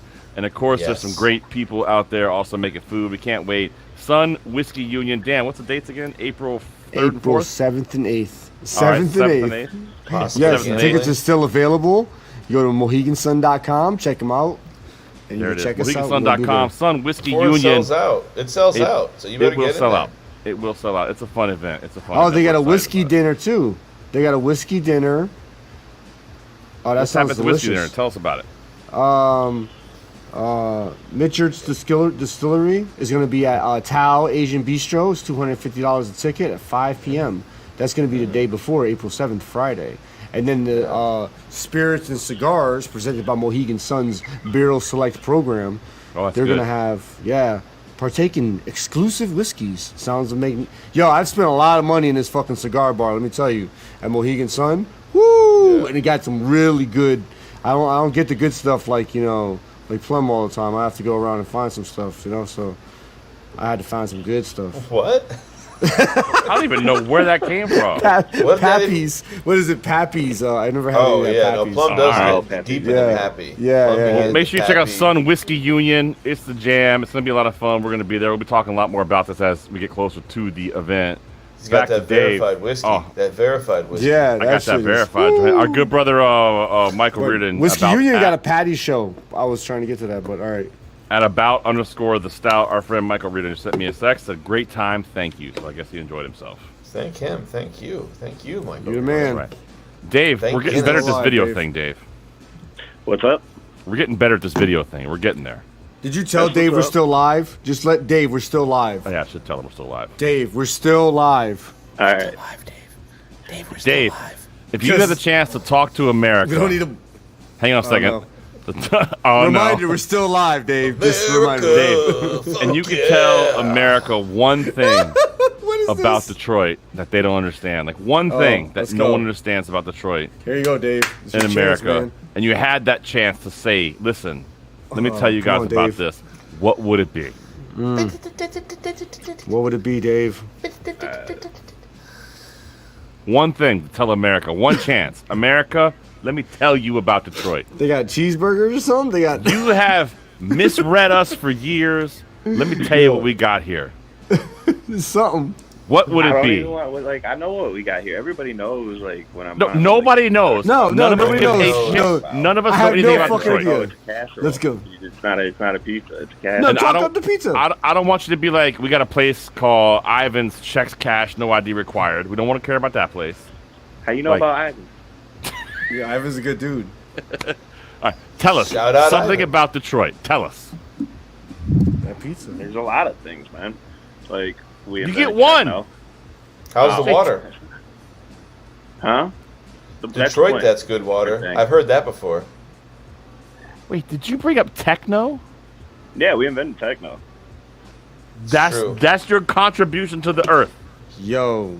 Hard Listen, House comes Dude, from there's way Detroit. more than that. It's like No, but this is the one thing you chose to tell us on this particular moment. I said you get one you chance to can't tell just America do something one about Detroit. thing. You can't just do one thing about Detroit. Like, EDM. okay, I right can. You now- ready? Watch this. Watch this. Ask me to tell you one thing about Connecticut. No, I don't want to. Come on, just No, I you don't wanna play want along? to. You know what? I can tell you one thing right now. In the second year in a row, Detroit has been voted the #1 pizza city in the country. from who? Dude, Detroit look it up. Magazine. Yeah. Look it Detroit up. Magazine. Yeah, I want to Detroit try the Detroit Magazine. pizza. I'm tired of hating I got on the it. I best wanna try Detroit this. pizza in the world in my town. You got to bring your ass to good old days.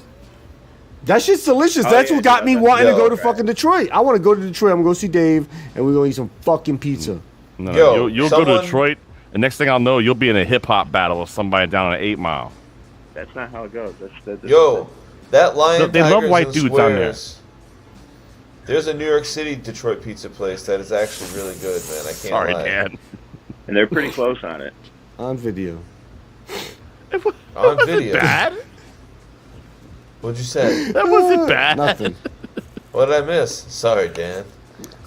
I don't think that was terrible. On- That Eminem thing. Yeah, the on dishwasher. video. Yeah, I came in. I started wearing this fucking rag on my head with my hat on, and one of the dishwashers. He speaks very little English. No, he's a baker now, and he's like, "Oh, Eminem." I'm like, "Bro, I'm just wearing. My head's cold, man. I'm bald now. Why I gotta be Eminem? Like, why I gotta be a thing? I feel like the other dude. This dude, I wanted to be a leprechaun today. I was like, "Yo, bro, just be a leprechaun." He was like, "No, I can't be a leprechaun. People always saw me a leprechaun." say I'm that. like, "Yeah, be funny Kufi. You gotta rock a kufi. to be a leprechaun." No, just because you're bald. Like it would My look favorite dope. thing is that Jeff missed all of that and was just like, "I'm gonna tell you my story." And you're an idiot. No, I heard exactly what he said about the leprechauns. I was just trying to tell him that also. way before. It was like 3 minutes ago. Jesus, you're terrible. Why am I terrible? Because you're just mean-spirited. at I'm more times. upset that Dave had a chance to tell America something about Detroit, and what he thought to tell everybody was about techno It was like, music. So He how was did they like invent rollerblading. techno? I'm curious about Dad, this. no. No, You- no, 'cause I he's- forbid because- you to ask him that. Do not let Dave start talking about this. I Yo, forbid that. well, I forbid because it. a lot of if you listen to music today, Look, like Bad Bunny, and you talk about the music that We are now offline. I'm just telling you, yo, techno has a lot like that style of music, that electric, actually changed the game for music for what it is. So it started as that, but it turned into a lot more. We was talking about music earlier. And, Yeah, but like even that, then like if you're saying techno evolved from that, and I thought you would join me, Jeff. then, like Jay Dilla also had a hand in that, and then he like produced some of the biggest, most of like the whole Brooklyn rap crew type. Where's Jay Dilla from? It's Detroit. time for the percolator. It's time for the percolator. Detroit. It's time for the That's percolator. DJ Soul. So that is also, that's DJ from Detroit as well. Detroit has some good music coming out. They just want to dance to some percolator shit. Yo, well, Motown is from Detroit, right? Is that Motown? Yeah, Motown. Motown, yeah, That was a real Motown, thing. Motown City. Hell yeah, a lot That's of music big. came out How of come Detroit. you didn't mention that? Yo, music in Detroit was fucking Dave, here's a amazing. chance for you to tell us all things about Detroit. What do you got? Big bucks, no whammy, stop! Stop it out. Was that show from Detroit? Oh. Whammy! I loved that show as a kid, man. That was You know what we great. didn't use for fucking our good brother? Listen, if you missed our show tonight, you got to rewind this program right now and check it out. We had a great fucking guest on tonight. Guinness. And we had a fantastic ad for our guest tonight. We didn't get a chance to show it. It's not here anymore. Guinness. Our Michael Reardon piece. Oh. We're going to show up for him. It's in there somewhere. It's not. Where's it at? Nope, it's not here, boys. I think Dan deleted it. Where was it? It was in the videos. I didn't. In the what videos?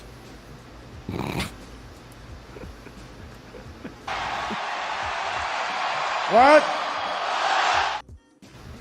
No, video clips? I don't touch any of those video clips. Overlay I did. Was it overlay? It's a GIF, I think. It was a GIF. We had a great So if it's overlay overlay, for it. you should be able to have it. Jeff, you should just be able to pull it up from your email. I'm not- or your, I'm not- But in Jeff's, there, Jeff's not you as a co-host. He can't do it. Oh. You're the co-host. Because we only have one You're the guy. co-host, and it's you, Dan. Well, You said listen, it, Dave, we appreciate you. Dave, are you a Guinness fan? Yeah, I love Guinness. It's like my go-to shift drink usually is like Guinness and Jameson. Yeah. Email it. Are we gonna do? Did Dan get an interview in the streets today? This week? Oh shit! Did you send me We ain't something? I gotta don't do have it that. up Yeah, here. we ain't gotta do that. That's just terrible. Oh man, it's so good. I want to. I watched it. Dan I'm got an excited. interview in the street. It's fucking terrible. I I hate think All it. right. Well, listen. If Roll you guys that talk, beautiful bean footage. Jeff, if you could talk for a minute and keep the conversation. I'm definitely going, going to I'll talk for a find minute. Let me just tell you right now. First of all, Chef Dan, So Dan has the to go. Spice Man in these streets. Okay, this is my boy. We're working on the technology right now. He's just using his Apple phone, and what he does with his Apple phone is incredible. He Dan, gets did in you the email streets. this? He No, gets I the can email it to you. he gets I the texted it to answers you. from the people Text that the you fuck want to I hear. text You you. know, Dave, when you have questions, you want to send Dan it, right? Like you don't even want to ask the questions. You're like, Dan, do me a favor, go over there and ask questions, and he'll just go over and come back, and you'll know everything you need to know. True or false? Yeah, fuck Google. I'm calling Dan. See, that's what I'm saying. Dangle. I got it. Danalog. You got it? I Danalogs. I just got to upload it here. It's coming to me right It's now. an upload. We're an upload away from a very, very exciting time. That's on me. I apologize. He did send it can't to me, and I wait. didn't have it, but I'm gonna have it now. I'm just Sorry, waiting I for it to come sent text through. messages. via Listen, email. it doesn't matter who it's on. We're making it happen. Well, he texted to me, so then it gets fucking buried, and I don't ever see it. I mean, I guess my texts aren't that important to you. I see how. It's when you send to the group text. No, I got you. It's good, bro. It's cool. I got You it. send to the group text. and Everyone it's- heard. Everyone heard. No. Let me show you Yo, something. you right know now. what's I'm gonna yeah. count them. Hold on a second. 1, Count 2, the text from him 3, that you don't 4, answer? 5, 6, 7, 8, 9, 10, 11, 12, 13, 14. That's a 15, lot of 16, text, 17. bro. You should answer a There's couple. 35 texts after you sent that message, so I don't fucking You have didn't it. answer immediately. any of them. No, I was driving. Wow. That's It's kind kind of of hurtful first. though that you But call yeah, me you right could- away. When and I you're text you emailing your other something, friend. usually he'll call me when he can't text me and be like, Jeffy, I can't text, but let's talk. But like with Dan, I guess it's just like No, because it's Dan like doesn't answer ride. the phone anymore. Dan's too busy. There's that. I'll take that. You're right. Yeah, well, he's got narcoleptic chefs, Plum. Why do you have a Narcoleptic chefs. fucking I got heart, people all that right? yo. Come it's on, crazy. man. You know what it's like to have Narcolepsy is a horrible narcolepsy? Look at Of course, Dave. it's a .mov, so now I can't play it.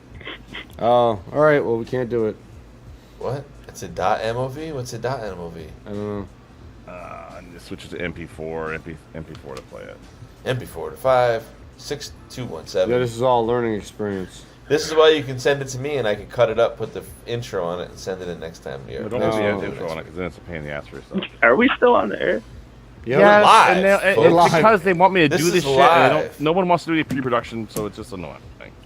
Oh, okay. Listen, I did What? some pre-production today. I don't want to hear that I do no. And I clearly deleted it. I just left it. Literally.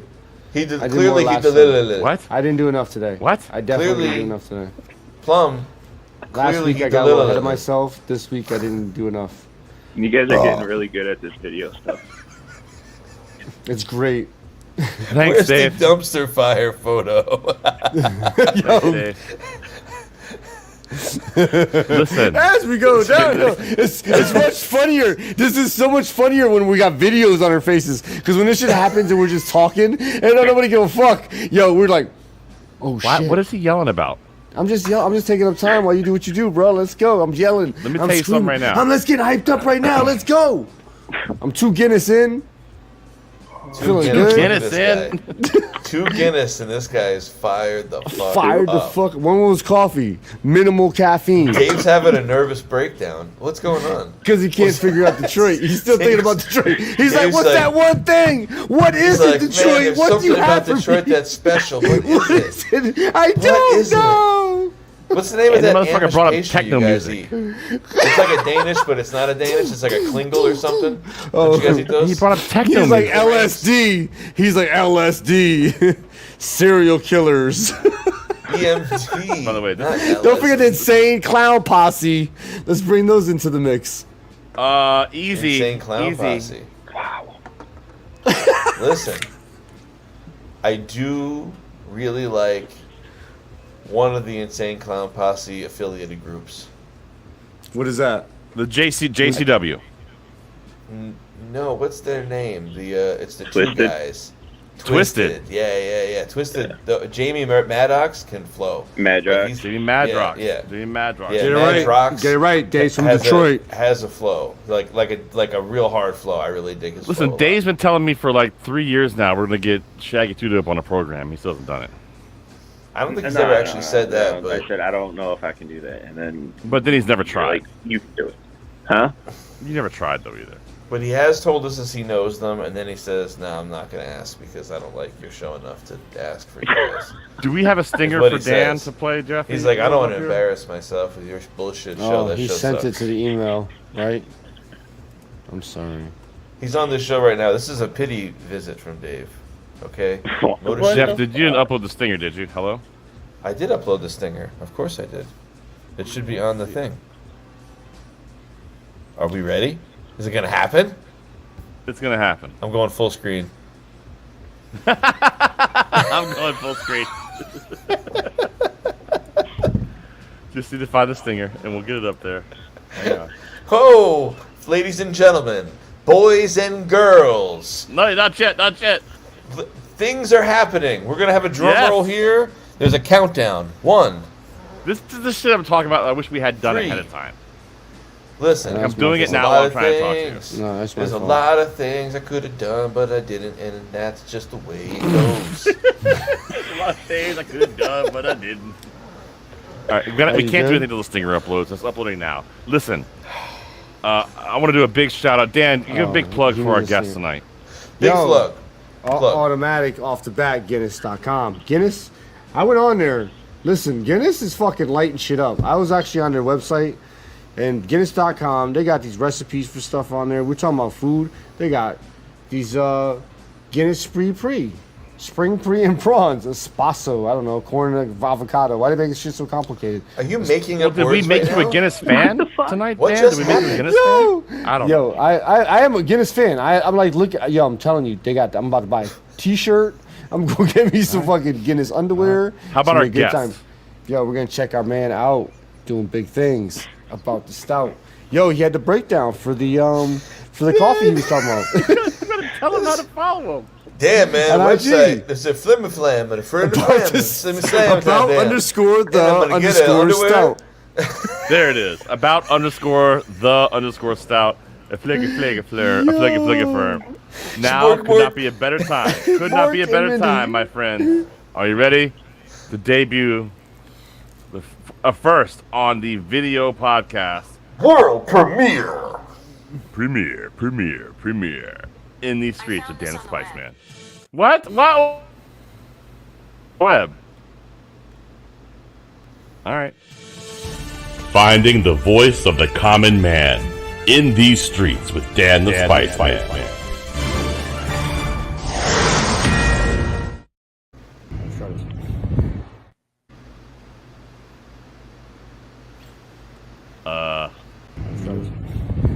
Yo. Chef Dan the Spice Man here, chef on the street. Interviewing my man. What's up, man? What's going on, Steven? Man. What? What's up? Talk to me. Yo, tell me. St. Patrick's Day is coming up. I can't What you feel about it? I can't stand St. Patty's Day, man. Why is everything has to be boiled, man? Everything has to be boiled? Come on, corned beef? I can't do this, man. At least, I'm hoping there's going to be just Guinness all around. Oh, At Guinness. least that. Guinness. Okay, so Guinness. That's You a about fan it. of Guinness? You love some Guinness? I love some Guinness. At least we have that for St. Patty's Day. But other than that, I can't stand it, man. I can't stand the color green. I can't stand all these people all around. I can't, bro. We have to do it. Yo, what do you feel about leprechauns? After the movie Leprechauns, bro, I've never been a fan. I've always been scared of them. They could be hiding under your bed? They could be hiding under my bed. Be looking for way more than gold. They're not going to find anything, but I can't stand them, bro. All right, so it's St. Patrick's Day. You know, you got Guinness and you got corned beef. I guess you can eat pizza and not corned beef. How about a Reuben pizza? A Reuben corned pizza? beef, little cabbage on top. Maybe. But little Guinness. The Guinness is always guaranteed. No questions asked with the Guinness. At least if you have that, then we'll be good. But other than that, we'll have to see. We'll have to look at the menu because people over here get too crazy over here, bro. We can't do this shit. Yeah, it does get wild over here. The parades out here be wild, but you're right. All right, so we doing big Guinness things. So St. Patrick's Day, Guinness. What? Oh, it's tomorrow. Oh my God. Yeah, here it comes. Oh my God. All right, thanks, man. I appreciate it. Chef Dan the Spice Man. Yo. What is... Okay, hold on. That was amazing. Here to St. Patty's Day! First of all, that's the most Irish dude you ever met in your life. Second Super of all, Irish. Yo, he was at Dan, least 13%. if you don't start turning your fucking camera when you shoot like this... You're right. I'm Hey, gonna sorry, kill you. man. That was the first one. Hey, I gotta work on it. Oh, What's that God. guy's name? Yeah, what- Steven McGee? Steven, was it McManus? Steven He was O'Neill. great. He was great Stephen on Walking O'Neill. Dead. Stephen O'Neill. He's definitely O'Neill. Irish. Yeah, 13%. I saw his Stephen ancestry. O'Neill. That's a solid Irish name. Who is this guy? Brother of Sean. Random dude on Son the of streets. Patrick. What can I tell you? You out on the streets trying to get some information. It's my boy Dan. I in guess them so, streets. Dave. How was that riveting interview for you? It was amazing. Okay. I tried to chase down a solid leprechaun, review but they from wouldn't let me. Dave. They wouldn't let me interview him. So he said like a Reuben pizza. That's what I picked up on the most. yeah. Detroit shit. Gruyere cheese. That's Yeah, you can do the they put sauce on Gruyere it, on too. pizza in Detroit for sure. That's not right. But whatever kind of cheese you want on pizza. Get out. We don't even Come on, use bro. mozzarella in Detroit style. It's a Wisconsin brick style. So what cheese is not allowed on pizza? Don't change the What's up? subject, Dan, from your interview. No, I'm curious. I'm curious. What cheese would you not allow on pizza? You're asking me? Because anybody, I would. I'm pretty good with cheese in general. Like I love cheese, so I don't know that I would not. You just said you wouldn't put a certain cheese or a certain Oh, now cheese you just matters. all of a sudden go to a group question. We're trying to run you down, and now you go into a group question. Hey, you know Listen, what? My you gotta take a psychiatrist, poll. Use any my cheese. therapist has been telling me that I need to reflect more and be more All right. passive aggressive and, Okay. and hit people while they're down. I don't know. It's weird. It's Met him in the flat. back alley. It What, was like, what is brick cheese, Yeah. though? Is that like Velveeta? Nah, man, it's a big ass brick of cheese from Wisconsin, and it's white. Like and then from you the break it government? up, and then you throw it in the Hobart. No, man, it's like Wisconsin brick cheese. You gotta look it up. Man, you It's work at probably a what they sushi call. place. What you know about cheese? It's probably what Cisco. It's probably what Cisco sells as cheddar because they It's sell American. very. It's not what Is it Cisco like sells as American? cheddar. It's its own thing. Is it? This shit's been around before Cisco. Italian style, or like Detroit style pizza was made by a Sicilian man, and he just started using the Wisconsin shit from like that was coming in.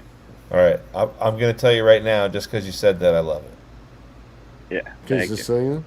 Well, right. I'm a Yeah. big fan of Sicilian things. What was his name, Dave? Fuck, I'll pull it up right now. Mario! Huh? This motherfucker's I out said there that jumping earlier. on fucking mushrooms and getting big and stomping on fucking turtles. I don't want his cheese. That's why his pizza's fucking good. Yo, the cheese has got to be delicious. What? Wisconsin brick. Dan, that was a phenomenal interview. I appreciate that. We got to get the fuck out of here. This show's running way too long. We got to go. Yeah, let's I do got it. stuff to Let's do it. It's been a very fun show, though. Amazing time. Shout out to our good friend Michael Reardon. You can follow him on Michael Instagram Reardon. at about_the_stout. About the stout. Check him out About there. the Of course, stout. follow me at chef_Plum. Follow Jeffy at Forking Jeffy. No underscores. And of course, follow our friend Wolver Dan at Chef Dan the Spice Man on Instagram. And of course, Dave, he's not on Instagram anymore. He's not putting his Instagram handle up there. But you can try to find him if you want to at Dave Boredom on Instagram. Find him. He's fired up over there. There's a lot of shit happening. Big shout out to our good friends over at Guinness. Detroit. Everybody, have yourselves a fantastic St. Patrick's Day, man. Seriously, be safe. Take care of each other. Look after each other. Don't get too weird when you're drinking all the stuff. And for God's sakes, if you're going to choose to drink a green beer, change your mind and drink a fucking Guinness like a real human being. I would like to take a vote really quick, gentlemen, of everyone here who agrees with me on drinking a Guinness instead of the green beer. Jeffy? I am all about a Guinness over a green beer. Thank you. Dave? Yeah, I've never actually had a green beer in my life. Did not answer the question. Typical Dave? I said yeah. Like, go with the Guinness, and I've also never actually There had you a green go. beer in my life. And Dan? I don't know why you got to ask me questions like this, because now you got me thinking about all kinds of things. Like, what kind of beer is it that they put the green into, and what is the green, and what kind of green is it? What is the actual like chemical that's making it green? Is it just food coloring, or is it something they did? Is it a process? Is it a Let natural me tell you process? something right now. Nobody puts food coloring in good beer.